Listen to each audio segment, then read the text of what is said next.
Tan elegantes invitados que tengo el día de hoy. Rafael Vela, coordinador del equipo especial de investigación del caso Lavajato, está con nosotros y lo acompaña Jorge Ramírez, procurador anticorrupción, con el que hoy hemos tenido un encuentro que pareció un encontronazo hace algunos meses acá, precisamente sobre este tema. Bienvenidos. Y tenemos noticias. Me acaba de pasar, me acaban de pasar el comunicado que Odebrecht, la empresa Odebrecht Perú, ha lanzado sobre este tema, ¿no? Dando ya por confirmado que esto va en serio. Y yo quisiera que comencemos por un resumen de qué consiste el acuerdo que se ha alcanzado con Odebrecht. Bueno, si me permite, doctor Ramírez, se trata de un esfuerzo en equipo, una efectiva participación de esfuerzos sumados entre la Procuraduría Pública y el equipo especial, que finalmente ha llevado a un entendimiento dentro de un asunto bastante complejo que siempre resulta ser una delación de carácter corporativo, que fundamentalmente lo que busca es equilibrar el pago razonable y justo de una reparación civil y fundamentalmente la entrega de muy valiosa información que es absolutamente indispensable y necesaria para la averiguación de la verdad del equipo que viene trabajando este tipo de investigaciones en la Fiscalía. Estamos materializando lo que dice la ley, que entre la Procuraduría Pública y el Ministerio Público hay posiciones coadyuvantes, es decir, sumadas, que lo que buscan es establecer un frente de búsqueda de proscripción de impunidad. Y esto está demostrando de que estamos unidos y que somos aliados estratégicos en esa averiguación de la verdad que pensamos resulta ser lo que la sociedad exige y demanda. Ahora, pero en concreto, ¿en qué estamos? Odebrecht acepta que ha pagado comisiones ilegales y que está entregando información para empezar sobre 4 casos, ¿no es cierto? ¿Que serían cuáles? En realidad es un convenio abierto en principio. No solamente está restringido a la información que ya ha sido entregada y que ha generado más de 40 investigaciones en el equipo especial.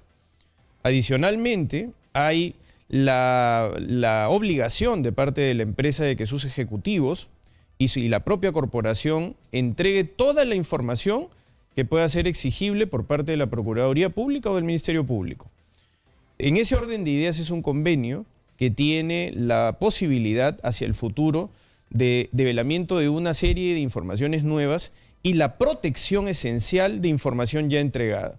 Porque hay que también entender que toda la información que se entregó en el marco del convenio preparatorio de aspiración a ser beneficiados por colaboración eficaz, también en el caso hipotético de su fracaso, podría estar gravemente comprometida. Es decir, la ley establece que si el convenio de colaboración eficaz fracasa, esa información se tiene por inexistente. Entonces se ha protegido la información que ya había sido objeto de entrega y se ha asegurado que la información del futuro vaya a fluir incluso con una desburocratización propia ya del entendimiento directo. Ahora, ellos han dado hasta este momento información sobre interoceánica, ¿no es cierto? ¿Esto qué significa? Porque la interoceánica atraviesa varios gobiernos, ¿no es cierto? No es un solo gobierno el que está implicado en este caso.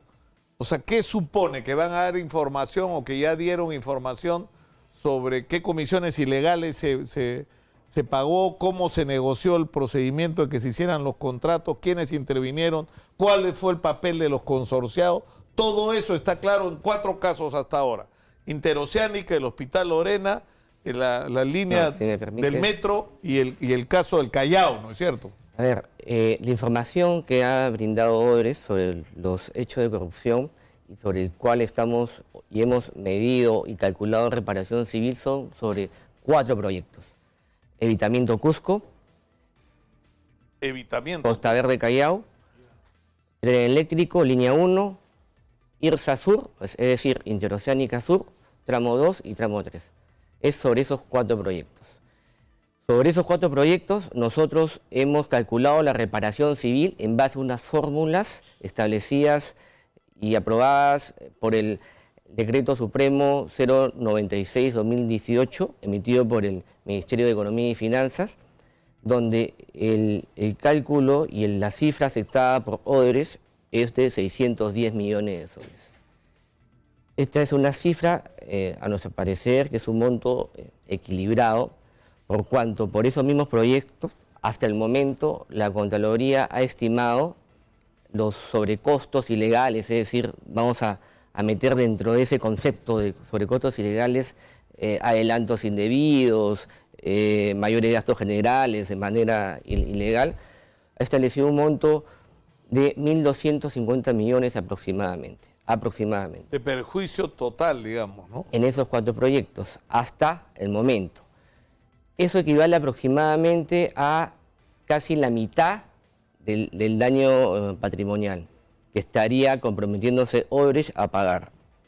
El resto pensamos cobrar a las empresas que también están involucradas, no solamente a estas empresas, sino también a funcionarios públicos. O sea, el objetivo en el caso de la Procuraduría, ¿no es cierto? Porque acá la diferencia es que el Ministerio Público persigue, ¿no es cierto?, investiga el delito y propone castigos para el delito, y la Procuraduría lo que busca es el resarcimiento económico del Estado, ¿no es cierto? Efectivamente, la Fiscalía lo que busca es sancionar a los culpables a través del Poder Judicial, dentro del marco de un debido proceso, y la Procuraduría representa a la víctima, al agraviado, en este caso el Estado, y persigue la reparación del daño.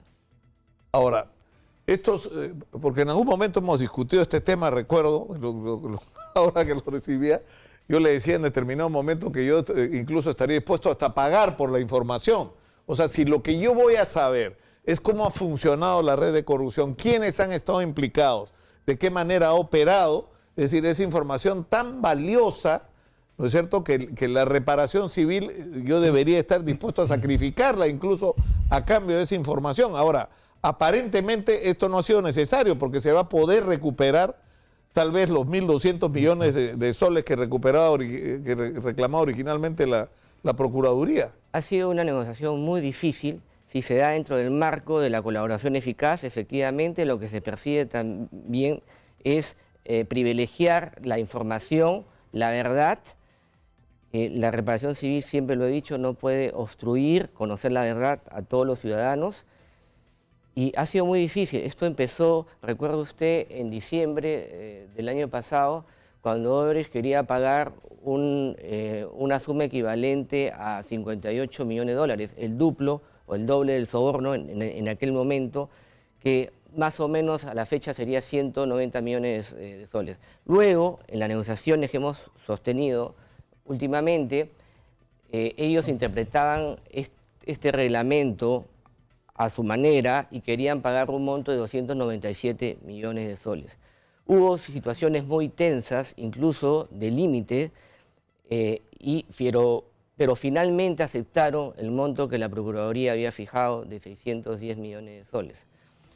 No ha sido fácil, ha sido fundamental la participación de Rafael Vela en las coordinaciones, y creo que los procuradores y la Fiscalía deben de trabajar juntos y no irse cada uno por su lado, porque si no, estamos débiles, y lo que estamos o queremos frente a este caso, demostrar fortaleza y unidad tanto en la investigación. Ahora, para estar claros, o sea, 610 por estos 4 proyectos específicos es lo que tiene que pagar Odebrecht. Sí. A eso hay que sumar lo que van a tener que pagar los consorciados, ¿no es cierto? Y también hay que sumar los 65 millones de soles que ya se obligó Odebrecht por el proyecto de Chacas, de Ancash. O sea, en realidad el compromiso que está incluso ya controlado judicialmente es de, si sumamos los 610 millones con lo de Chacas, son 675 millones aproximadamente, ¿no? La carretera Chacas-San Luis, que sí, justamente me llamaba la atención que no estuviera en la lista. Sucede que esa colaboración eficaz la cerró la Procuraduría Anticorrupción del doctor Amado Enco.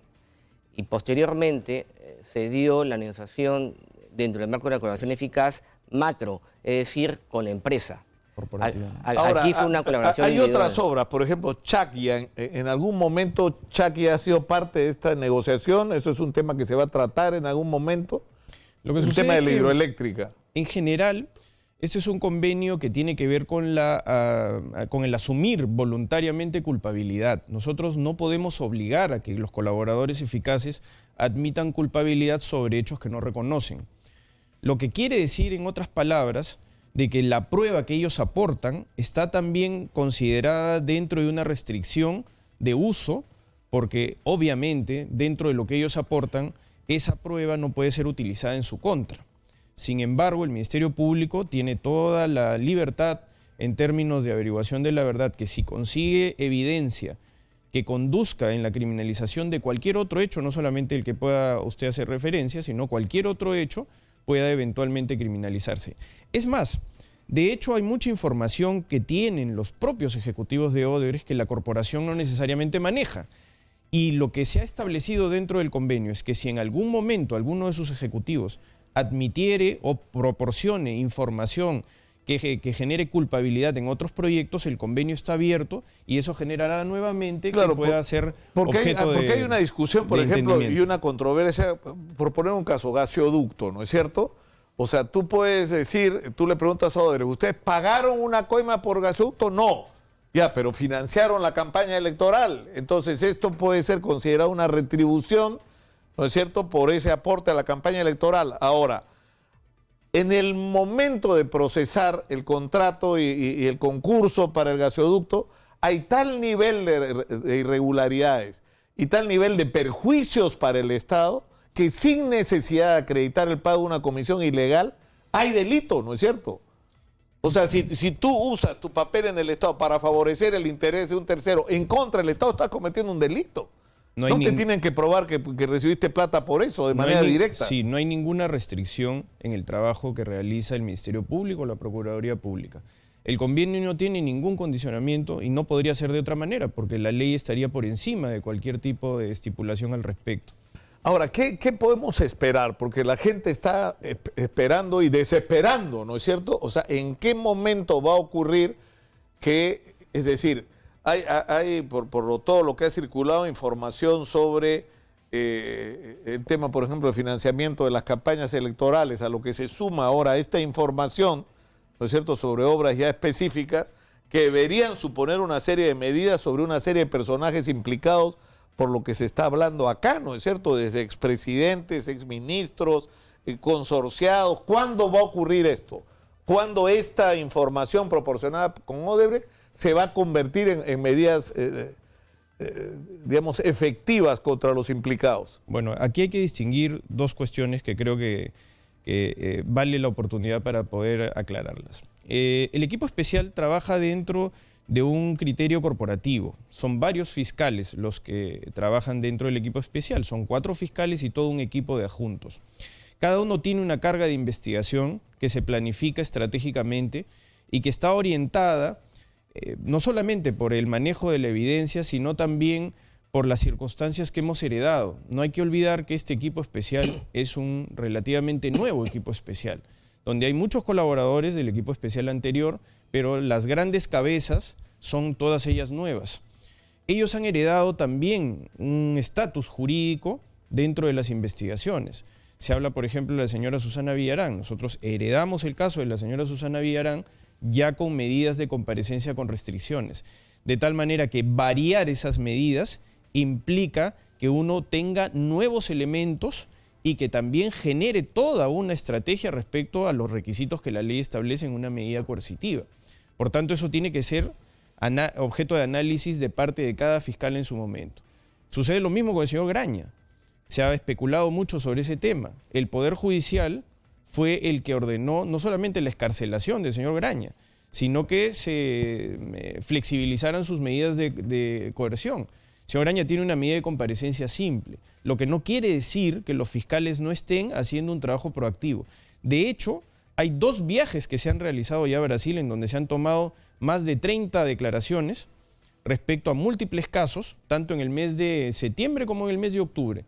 Y por eso la entrega de información sigue siendo fluida, tan es así de que ya está programada la declaración de 6 ejecutivos del 14 al 18 de enero, dentro de los que se incluye el señor Jorge Enrique Simóes Barata, que va a declarar con los 4 fiscales del equipo especial. De tal manera que la entrega de la información de los servidores, la entrega de testimonios, sigue siendo una prioridad para los fiscales dentro de lo que es la estructura ya de la definición de este acuerdo que Ya, es pero ventajoso. digamos, esto quiere decir que el 18 de enero se va a poder tener información complementaria y completa ya en el contexto de que estos señores no son candidatos a colaboradores, sino ya tienen el estatus de colaboradores y por lo tanto su información sí puede ser incluida en el proceso y sí pueden tomarse medidas sobre esa base. Así es, porque además las declaraciones se están llevando a cabo como testigos, de tal manera que no tienen la restricción que sí tienen los acuerdos de colaboración eficaz respecto no solo a la reserva, sino a la corroboración de la información. Ahora, y en el caso de, o sea, los otros colaboradores, porque digamos, lo de Odebrecht plantea un camino, porque tú tienes dos opciones, ¿no es cierto? O sea, está claro que ha habido una red de corrupción montada en el país cuya descripción ya ha sido hecha hasta el cansancio. Y la gente que ha estado involucrada tiene dos caminos, ¿no es cierto? O le cree a los abogados y a los políticos que piensan que las cosas no han cambiado y que acá va a ocurrir lo de siempre, o que se acabó esta historia y que ahora sí va a haber castigo, ¿no es cierto?, implacable a la corrupción y que por lo tanto el mejor camino que podrías hacer es acogerte a la colaboración de alguna forma y colaborar con la justicia. Lo que sucede es que este tipo de convenios estimulan también el camino de la colaboración eficaz, porque existe una legislación adecuada, apropiada, que antes no existía, que busca precisar justamente que exista un equilibrio entre lo que es la entrega de la información privilegiada y el justo pago de una reparación civil que tenga también correspondencia con la averiguación de la verdad. Permite, Rafael, y además nosotros creemos que en principio no hay que olvidar que esta es la primera colaboración eficaz de una empresa en el país. Creemos que va a tener un efecto dominó, es decir, tenemos entendido que ya se están acercando otras personas jurídicas, otras empresas a querer colaborar. Y así con las personas naturales, con los empresarios o funcionarios públicos. Creemos que las puertas del Ministerio Público y el equipo especial están abiertas para recibir estas colaboraciones. Y si hay alguien pensando si se acoge o no, en lo personal, yo le sugiero que vaya de una vez, porque no vaya a ser que llegue tarde. Claro, porque la información importa cuando no la conoces. Exactamente. Pero ¿de qué diablos vale una información cuando ya la Fiscalía y la Procuraduría la manejan, la tienen, es parte de los procesos, no tienen ninguna utilidad para esclarecer los hechos y encontrar responsabilidades? Ahora, ¿qué ha pasado con Jorge Cuba? ¿Ya se retomó el proceso de colaboración con él? Que Bien, extrañamente se había cancelado. No puedo generar ningún comentario porque eso está dentro de la estricta reserva de la investigación. Eso es un sí, me basta. Sin embargo, hay un trabajo proactivo del equipo especial, ¿no? En ese sentido, las diligencias que se están llevando a cabo, todas están dentro de un planeamiento estratégico que se está cumpliendo. Ahora, ¿cuándo podemos esperar resultados de toda esta investigación? Es decir, porque con toda esta nueva información a la que se va a sumar, estoy seguro, otras colaboraciones, porque como dice el procurador, va a haber un efecto dominó. ¿Cuándo podemos estar en condiciones de que la Fiscalía diga, tenemos esta nueva situación con esta nueva información, pedimos medidas preventivas, pedimos esto, pedimos... O sea, ¿cuándo va a ocurrir eso? Hay que distinguir cada caso en términos de la progresividad que tienen las investigaciones. En el caso de algunas de ellas que ya están en una etapa de mayor madurez, sí estamos en condiciones de poder establecer de que el ingreso a etapas también más evolucionadas del proceso, como es la etapa intermedia y un posible juzgamiento, hay casos que ya están a puertas de ello, ¿no?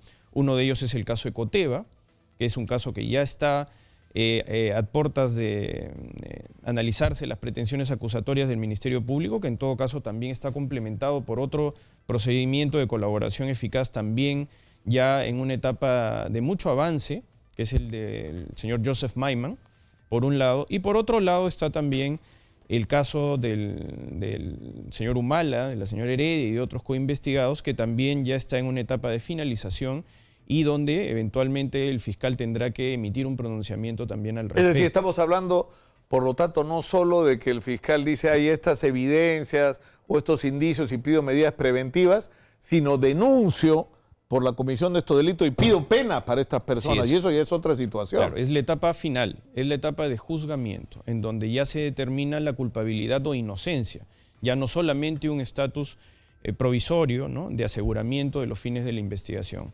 Y así como ello, tenemos que también entender que mucha de la información que se va incorporando puede determinar para cada fiscal estratégicamente en función también de la conducta procesal de los investigados, que pueden incluso hasta llegar a asumir responsabilidad total considerando ya la evidencia que tienen en contra.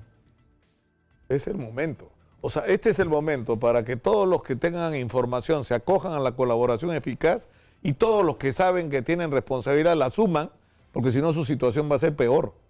¿No es cierto? El mensaje tiene que llegar claro. Sí, ahora existe una legislación adecuada también que busca estimular estos tipos de O sea, que se olviden del cuento eso de los abogados, que esto se arregla, que acá no vamos a poder de alguna manera esquivar la justicia. ¿Se acabó? ¿Ah? ¿O no? Bueno, sí, desde que nosotros hemos asumido la conducción, estamos claramente determinados en un plan estratégico sin prejuicios, estrictamente en función de lo que la ley determina y de lo que la evidencia nos conduce. En base a la información es que hacemos nuestra planificación y actuamos. Una última pregunta inevitable, Rafael, que es el tema de la crisis esta que se ha generado dentro del Ministerio Público. O sea, ¿cuál es la salida? ¿No es posible algún nivel de entendimiento que permita que los procesos avancen y que los conflictos políticos, por así decirlo, queden de lado? Bueno, o sea, una tregua política y que... Es decir, porque la permanencia o no del fiscal de la Nación, lo correcto sería que la resuelva la nueva Junta Nacional de Justicia, ¿no es cierto? Que yo, mi opinión absolutamente personal, es que la primera tarea de la Junta Nacional de Justicia tiene que ser la ratificación o no de los fiscales y jueces supremos. Por ahí debería empezar. Bueno, hay algunas consideraciones que deben quedar claro. En principio, nosotros estamos en una institución jerárquicamente organizada y como tal, nuestra dependencia está orientada justamente a la mayor investidura que tiene la institución, que es la decisión del señor fiscal de la Nación de crear este equipo especial unificado y la sostenibilidad de sus componentes está también en función de lo que el señor fiscal de la Nación decida. Es decir, en otras palabras, no es algo que corresponda a nosotros en un nivel de entendimiento. Nosotros estamos abocados a luchar frontalmente contra la gran corrupción, contra la corrupción transnacional y necesitamos también el apoyo institucional, porque es un caso de muy alto perfil y una gran envergadura. De tal manera que nuestro esfuerzo es un esfuerzo que demanda el apoyo de la institución.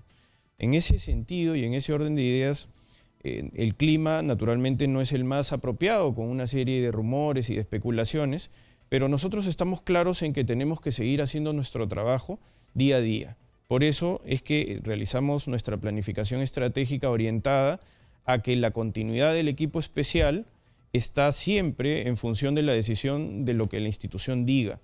De hecho, las diligencias que he comentado del 14 al 18 de enero están fijadas en orden justamente a lo necesario y no ha sido posible de alguna forma la programación anterior porque también los feriados en el Brasil determinan un cierre del despacho de la Fuerza de Tareas del Grupo Lavajato, ¿no?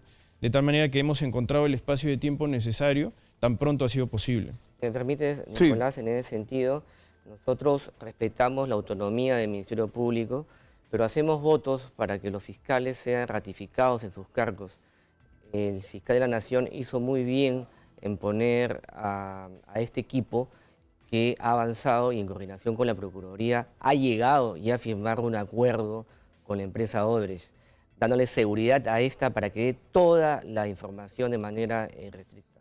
Nosotros confiamos en que ellos sigan y por otro lado hay que comprender que estos son delitos de gran corrupción, es decir, delitos de poder. No cualquier persona los puede realizar. Estamos hablando de expresidentes, exministros, empresarios que no son medianos ni pequeños empresarios, sino con una gran capacidad económica.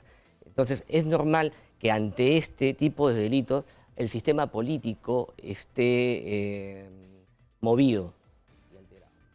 Yo le agradezco muchísimo a Rafael Vela, el coordinador del equipo especial de investigación del caso Lavajato, y al doctor Jorge Ramírez, procurador, por estar con nosotros esta mañana aquí en Exitosa, la radio del Perú. Yo sé que nos hemos quedado con las ganas de que nos digan horas, días, cuándo van a ir presos todos los que tienen que ir presos. Hay que tener un poquito de paciencia, por lo que he entendido esta mañana. Muchas gracias por estar con nosotros. Nos vamos a la pausa. Y vamos a regresar con Víctor Andrés García Belaúnde, que lo veo con el celular calculando cuándo cree él que debería pagar Odebrecht por reparación civil, y con Roberto Vieira, ambos coincidentes en que el Congreso debe autodisolverse, por lo que entiendo, después de los resultados del referéndum del día de ayer. Con ello volvemos tras la pausa. Esto es Exitosa, la radio del Perú. Volvemos.